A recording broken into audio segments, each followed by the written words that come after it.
John in Rossford writes, Bishop Thomas, I hear a lot about President Trump making immigration enforcement a top priority of his administration. My concern is that by securing our border, families will become separated and may never be reunited. What is the Church's position on this to clarify how we should be following this important issue as a faithful Catholic?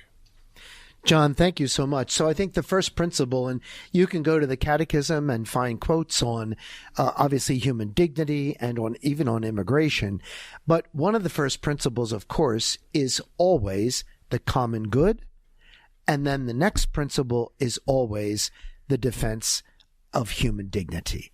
So, there's all sorts of people that are saying, oh, the bishops say this, the bishops say that. And oftentimes on this show, I have to say the bishops have never said any such thing. Mm-hmm. The bishops have always talked about that the immigration system was broken and that we need to fix it. We've said that for years. We also have said that when immigrants come, we have a responsibility as Catholics to care for these persons who are, whether they are or are not, are faithful, and to charitably reach out to them.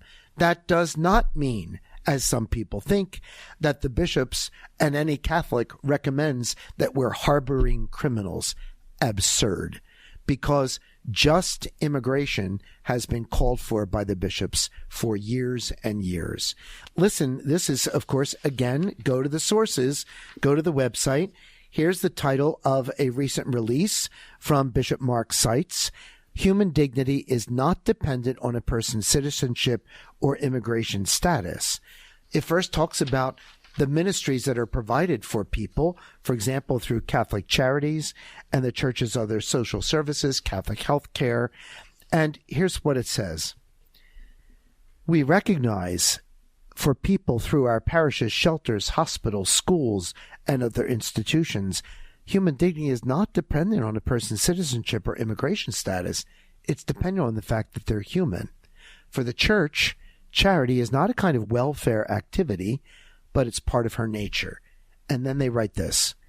We recognize the need for just immigration enforcement.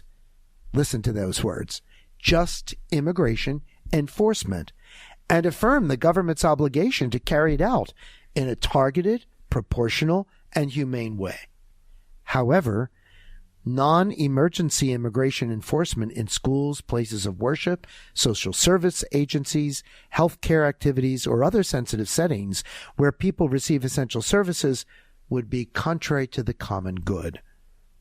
With the mere rescission of the protected areas of guidance, we are already witnessing reticence among some immigrants even to engage in their daily lives. So clearly, we want to be conscious that those who are hardened criminals should not be permitted to remain if they're in the country, if they are hardened, serious criminals. But we also have to be conscious that there are people who are not hardened, serious criminals who are here, and we certainly do not want to advocate for separating families of children and parents. I think it's a delicate one, and it certainly is something that gets people all riled up. But notice the language. We recognize the need for just immigration enforcement. The key there is just, and the two keys are common good and human dignity. Thank you.